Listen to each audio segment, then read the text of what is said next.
Bonjour, c'est David. Aujourd'hui, je vais essayer de vous montrer comment j'ai réalisé un briquet à piston et comment on l'utilise. Le briquet à piston ou briquet à compression fonctionne par une obtention d'une braise par la chaleur générée par une forte pression à l'intérieur d'un cylindre. C'est donc composé de deux parties. Nous avons un corps, ici un tube creux en aluminium fermé à une extrémité et un piston avec des joints d'étanchéité et une petite cavité dans laquelle on va mettre l'amadou pour générer la braise. Le piston s'insère dans le cylindre, on pousse vigoureusement pour obtenir une compression qui génère la chaleur suffisante à enflammer l'amadou. Ici, je vais utiliser du coton carbonisé. Donc le coton carbonisé,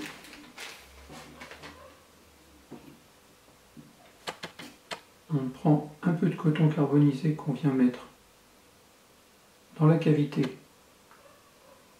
au bout du piston. On utilise un corps gras de l'huile, par exemple, pour lubrifier les joints et garantir l'étanchéité. On insère le piston dans le cylindre, on pousse un coup sec et normalement on a notre braise. Voilà.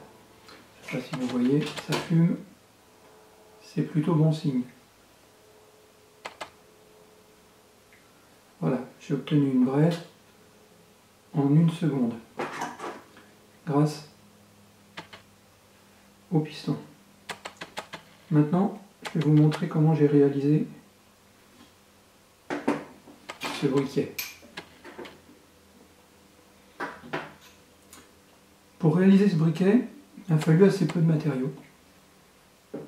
J'ai utilisé pour réaliser le corps un tube en aluminium. Ici, le tube d'une flèche qui était cassée, que j'ai sectionné grâce à un coupe-tube. J'ai coupé un morceau d'environ 12 cm et demi.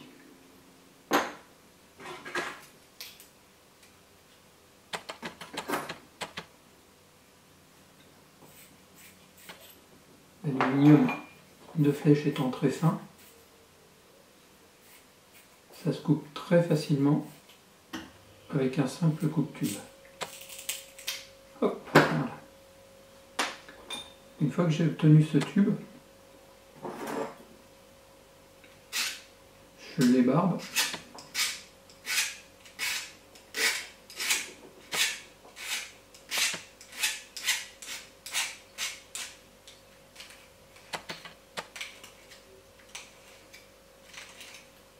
Des deux côtés, afin d'être sûr de ne pas me blesser avec.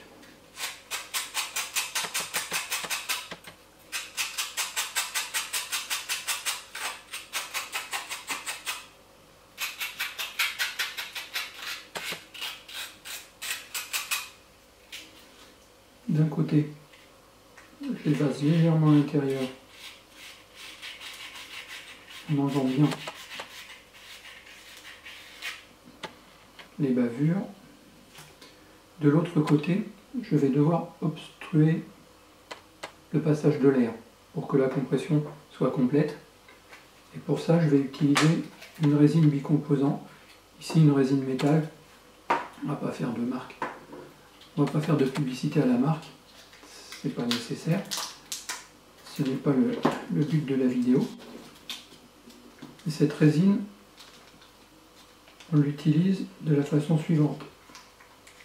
On va faire une boule, il s'agit d'une résine bicomposant qui est prête à l'emploi. On va donc utiliser comme de la pâte à modeler en mélangeant la résine et le durcisseur qui ont des couleurs légèrement différentes.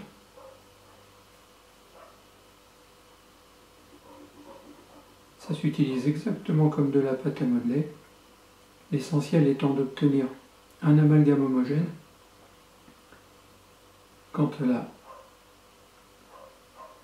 la pâte n'a plus qu'une seule couleur, c'est que le durcisseur et la résine sont mélangés de manière homogène. Ensuite, ça sèche relativement vite, en une dizaine de minutes à peine, à température ambiante.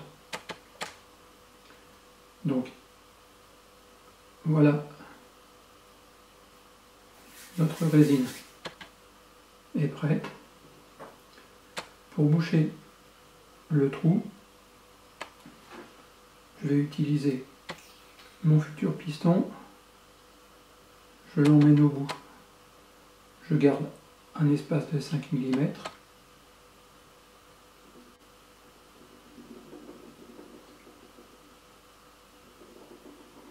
Je bouche, et grâce au reste de la résine, je vais fabriquer une poignée de manière à ce que la future prise en main de mon piston soit agréable. Vous voyez, tout simplement,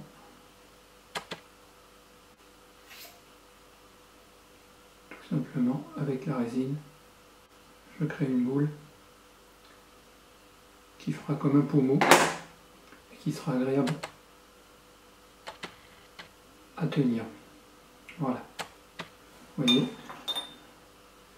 une fois que ça c'est réalisé, je le mets de côté le temps que ça sèche. Maintenant, je vais vous montrer comment je vais réaliser la partie piston de mon briquet. La partie piston, je l'ai réalisée dans du laiton. Il s'agit d'une barre de laiton pleine que l'on achète dans les magasins de bricolage. Ça mesure 1 mètre de long. Alors, pourquoi le laiton? J'aurais pu le faire en aluminium. Le laiton est plus dur et je pense plus durable dans le temps. Il va moins s'user. C'est pas très dur, c'est moins dur que de l'acier par exemple à façonner. Donc ça va être un intermédiaire intéressant. Ça a l'inconvénient d'être relativement cher. Il faut compter une quinzaine d'euros pour une barre de laiton de diamètre 8 et d'1 mètre de long. Donc, le choix de cette barre de laiton, c'est parce que c'est le diamètre immédiatement inférieur à mon tube. C'est très important que mon tube soit au plus proche du diamètre de mon piston. C'est ce qui va faire que le travail des joints sera optimum et que la compression sera importante.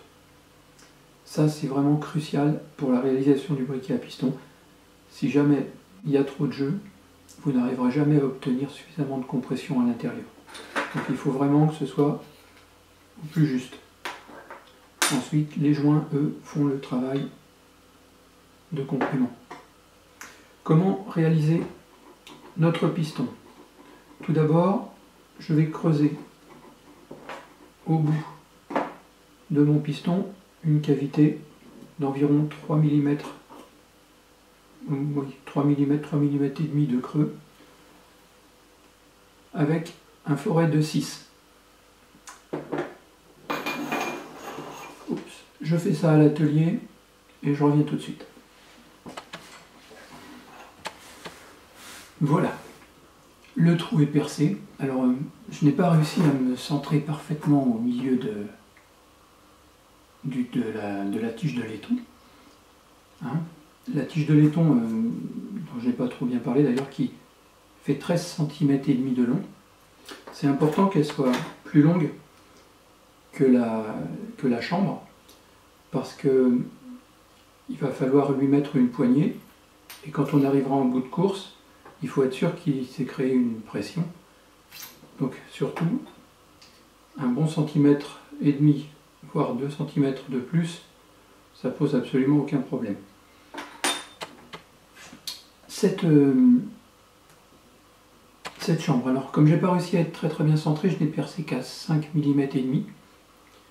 Hein, on fait d'abord un avant-trou avec un forêt fin pour essayer de se centrer, puis ensuite on agrandit les diamètres. Là, si j'avais percé à 6, j'aurais été très près du bord, donc j'ai préféré m'arrêter à 5,5. 5 mm et demi, voilà. C'est pas très grave, ça va pas gêner énormément. La braise sera un tout petit peu plus petite, ça va pas se sentir. Maintenant, il va falloir que je crée les rainures pour pouvoir mettre les petits joints toriques. Voilà, les petits joints toriques qui vont venir ici créer l'étanchéité. Pour faire ces rainures, il va falloir que la première rainure se trouve à 6 mm et la seconde rainure à environ 1 cm et demi. Donc une à 6 et une à 1,5. Alors, nous allons marquer les emplacements des deux rainures facilement. On va utiliser encore le coupe-tube. On va venir se positionner à 6 mm du bord.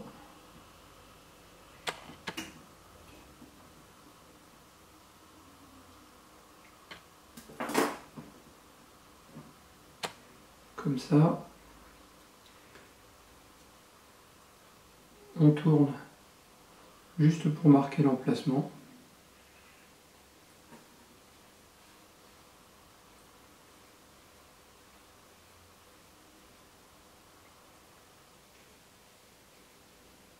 On ne va pas réussir, ce serait très difficile de le faire avec le coupe-tube, de faire la totalité de la rainure. Par contre, pour obtenir l'emplacement, ça va nous permettre d'obtenir une ligne très marquée. On va recommencer donc 1 cm plus loin, à 1,5 cm.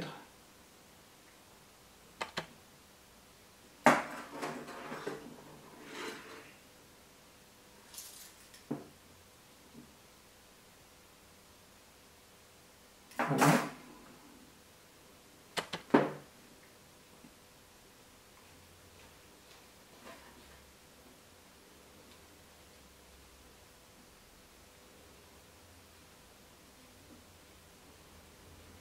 L'avantage du coupe-tube, c'est que la marque que je vais faire sera parfaitement symétrique tout le tour, elle ne va pas partir en biais, on ne va pas dévier. Ensuite, voilà. Je vais chercher une lime et je reviens. Bien. Maintenant, nous allons utiliser la scie à métaux pour bien prendre les marques. On va se mettre exactement dans les rainures qu'on a fait.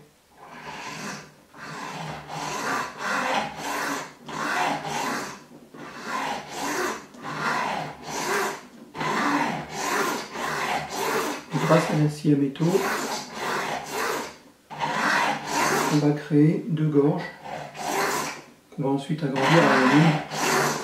Et ces gorges vont pouvoir ensuite accueillir les joints qui vont faire l'étanchéité. C'est crucial, c'est vraiment la partie la plus importante.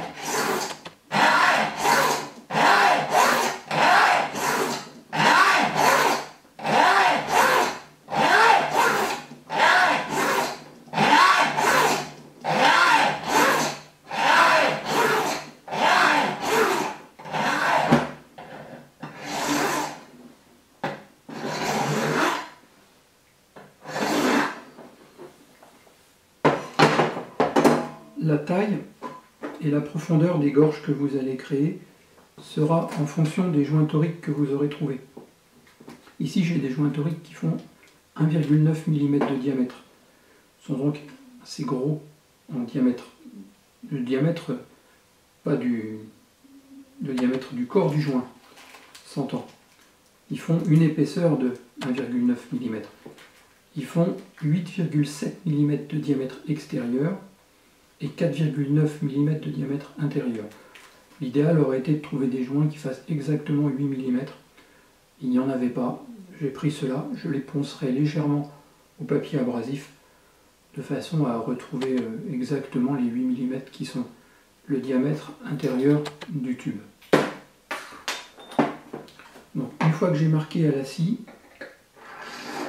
je continue à la lime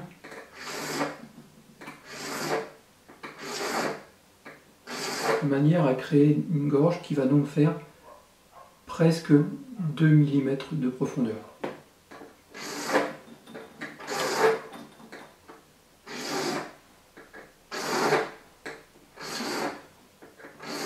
C'est la partie la plus longue du processus de la réalisation.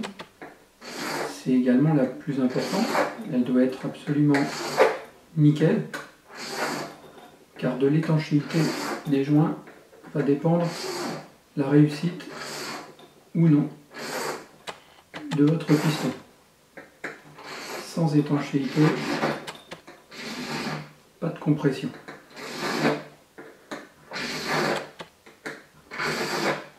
Il est donc important d'aller doucement,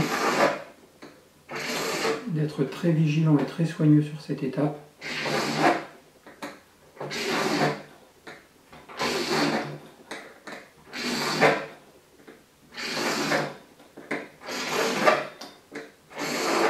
Bon, pour pas que la vidéo dure 1 heure, on va faire une ellipse et je vous reprends quand les rainures sont façonnées pour la mise en place des joints. A tout de suite.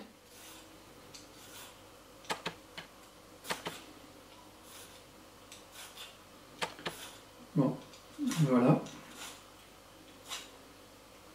Les rainures sont faites. Du côté du trou, bien sûr, comme on a vu tout à l'heure. Il ne reste plus qu'à y mettre des petits joints toriques. Hop. Voilà, un premier.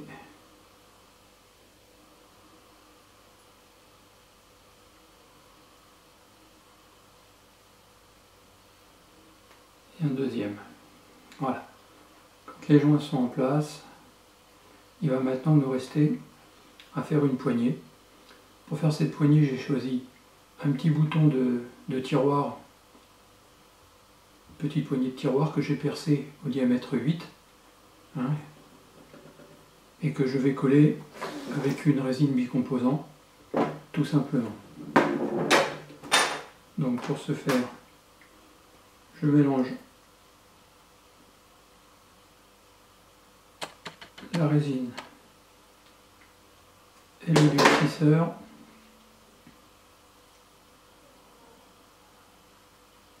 En proportion égale, tout simplement. Hein, c'est de l'époxy.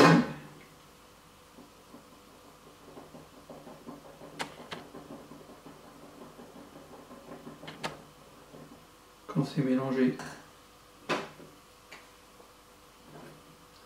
je mets ça à l'intérieur de mon bouton en bois. Je praline un peu les parois.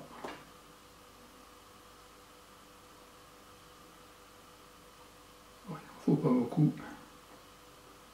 Et l'avantage, c'est que ça va sécher en 5 minutes. Voilà. Hop.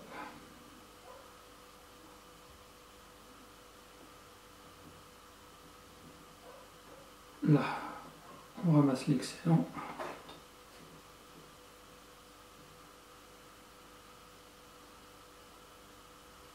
Tout simplement. On va mettre ça à sécher et puis ensuite on va se retrouver pour les essais.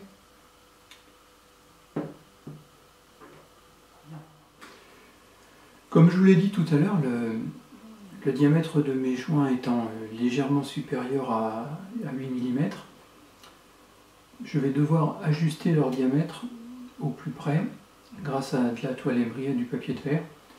Et on va tout simplement affiner légèrement les joints. Alors c'est à faire avec parcimonie, avec prudence. Hein, il faut aller vraiment se rapprocher au plus près du diamètre de l'intérieur de notre chemise, de notre tube. Hein, mais surtout, il faut que ce soit étanche, donc il ne faut pas en enlever trop. Ni trop peu. De toute façon, si on n'en enlève pas assez, ça ne va pas rentrer dedans. Si on en enlève de trop, à l'inverse, ce sera trop. Il y aura trop d'air qui va circuler et alors il n'y aura pas de compression à l'intérieur de la chambre.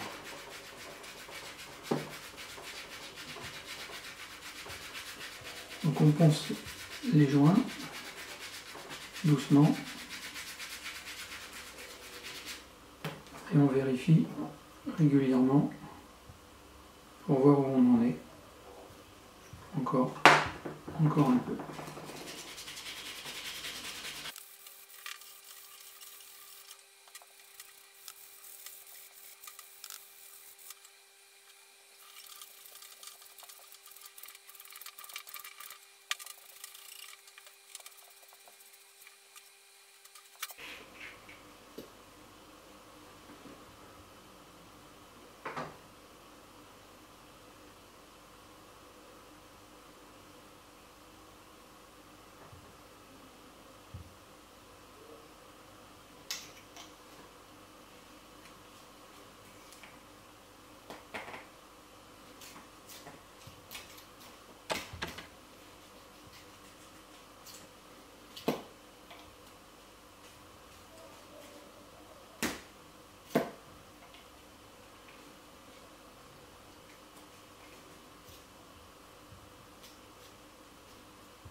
Voilà, l'ajustement est maintenant bon. Alors, un critère d'ajustement convenable, quand vous arrivez à mettre votre piston à l'intérieur, si vous le poussez à blanc, il doit revenir. Ça veut dire qu'il y a de la compression. Donc ça, c'est plutôt bon signe.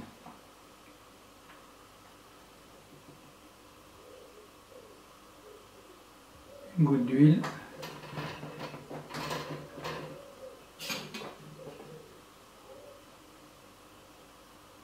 Un peu de coton carbo.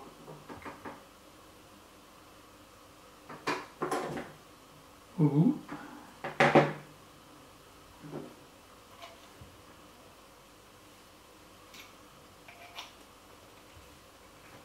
On introduit le piston dans la chambre et une pression.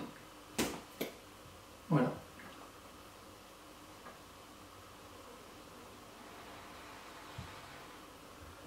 Comme vous le voyez, nous avons obtenu une braise.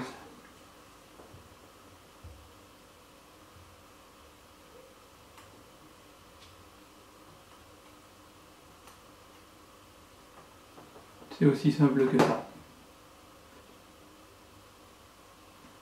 Voilà, le briquet à piston. Merci.